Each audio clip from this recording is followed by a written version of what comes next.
नमस्कार, एक बार फिर से मैं आप सभी के सामने उपस्थित हूँ बेहद महत्वपूर्ण टॉपिक के साथ।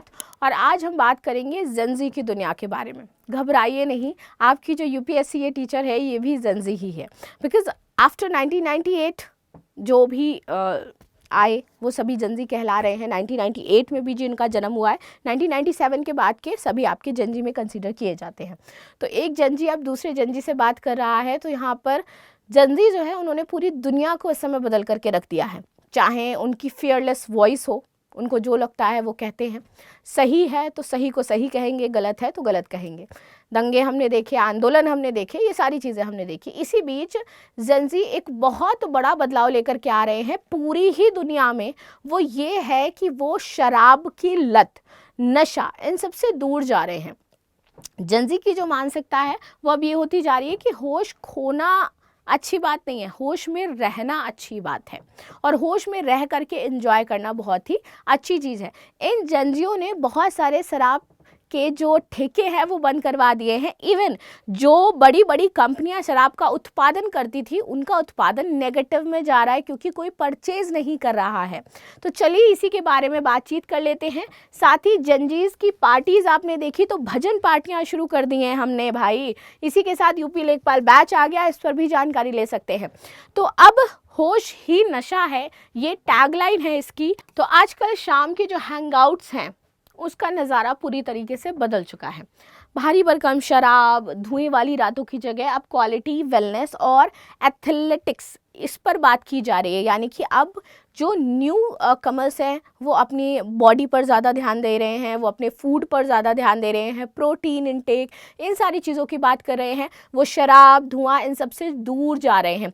तो हम कहते हैं ना कि हमारी जो आगे की जनरेशन आती है उसके लिए पीछे वाले हमेशा ख़राब होते हैं, या पीछे वाली आती है जनरेशन, वो कहती है आगे वाली जनरेशन हमेशा ख़राब होती है। लेकिन हर जनरेशन अपने साथ कुछ अच्छी और कुछ बुरी चीज़ें लेकर के आती है। इसी के साथ हमें बैलेंस बिठा करके आगे समाज में चलना होता है, राइट। तो अब आजकल क्या है, जेनजीज अपनी पॉकेट मनी खुद अर्न कर रहे हैं, जेनजीज इस तरीके की चीज़ों से बाहर निकल रहे हैं, विच इज़ गुड। और अगर कोई मुझे देख रहा है इन्हीं फॉर्मेट्स में तो प्लीज़ मुझे बताना। और मुझे लगता है आप सभी इसी फॉर्मेट्स में आ भी रहे हैं। ये सिर्फ एक ट्रेंड नहीं है बल्कि एक आर्थिक और सांस्कृतिक बदलाव है जो कि बेहद ज़रूरी था। शराब उद्योग में ऐतिहासिक मंदी आई है।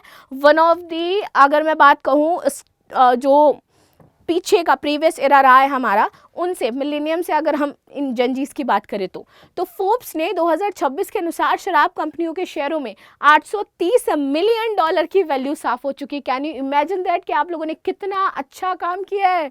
You are guys amazing. Now दिग्गज ब्रांड्स जैसे कि जिम बेब की बात करूँ, बहुत बड़ा ब्रांड है जिम बेब, इसके प्रतिष्ठित ब्रांड ने अपना प्रोडक्शन रोक दिया है इसी गिरावट की वजह से। NIQ 2025 की रिपोर्ट के अनुसार जेन जेड अपने से पिछली पीढ़ी यानी कि मिलेनियम्स के मुकाबले 20% कम अल्कोहल कंज्यूम कर रहे हैं, because they are more friendly to their health, they are more concerned about their health and genes and another kind of things. Now आगे आते हैं मिलेनियम्स और जेन जेड। 1996 से 2012 के बीच पैदा हुए लोगों की अगर बात करें तो ये प्रोफेशनल इक्वालिटी या बराबरी पर, मोटिवेशन, जॉब सिक्योरिटी और सैलरी हाइक, इस पर बात करते हैं।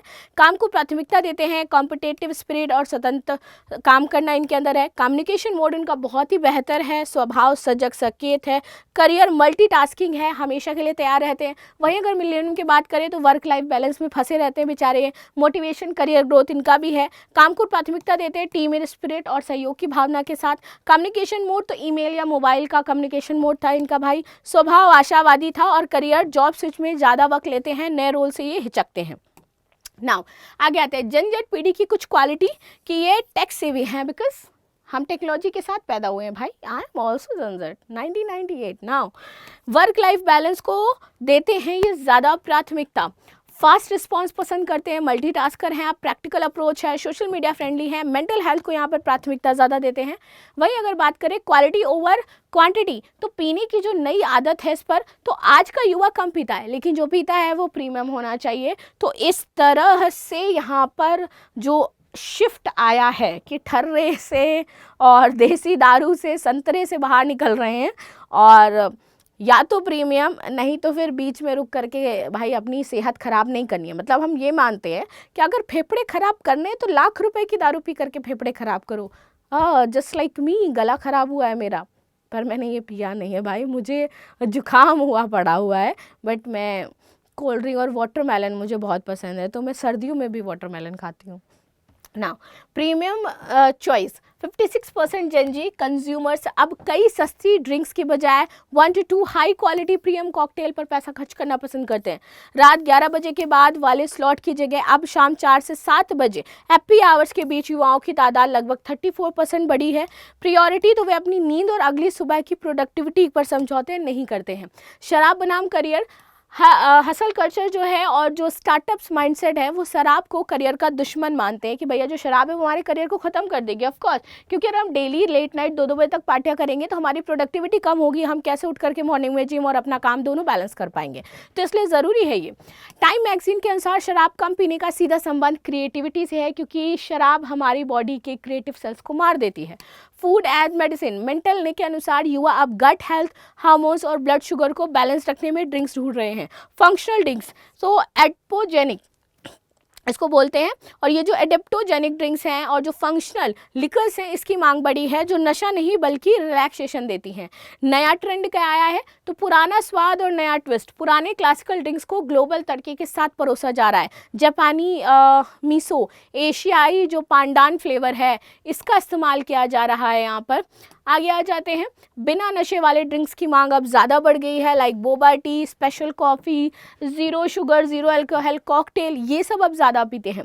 दिखने में सुंदर, आज 54% युवा कैफ़े का चुनाव उसकी खूबसूरती देख करके करता है। अगर ड्रिंक्स की फ़ोटो अच्छी नहीं दिखती है तो वो मार्केट में फेल है, यानी कि हम प्रेजेंटेशन पर ज़्यादा ध्यान दे रहे हैं। लाइकिंग, इसका बोलबाला है खर्च का नया अंदाज़ा, तो यहाँ पर RMS यानी कि revenue management solution, toast, BOS, असल ने वो कंपनियां हैं जो रेस्टोरेंट होटल इंडस्ट्री की लेन देन और ग्राहकों की आदतों पर नजर रखती हैं।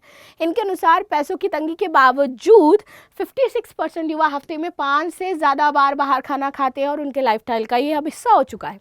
करीब 46% युवा उन चीज़ों के लिए ज़्यादा पैसा देने के लिए तैयार है जो पर्यावरण को नुकसान ना पहुँचाए। अब सस्ता होना काफ़ी नहीं है, युवा वही पैसा खर्च करते हैं जहाँ अच्छा ब्रांड, सुंदर माहौल और बेहतरीन अनुभव मिले। यानी कि जनजन ज़्यादा पैसा खर्च करने के तैयार है, बट उनको ये लगना चाहिए कि हाँ यहाँ पैसा खर्च करना अच्छा है, सही है तब। ना दूसरा पहलू, अब बोतल खोलकर भारी नशा करना पुरानी बात हो गई है। आज का युवा ऐसे विकल्प तलाश रहा है जो दिखने में डिस्क्रीट यानी कि चुपचाप किए जा सके, मॉडल लगे।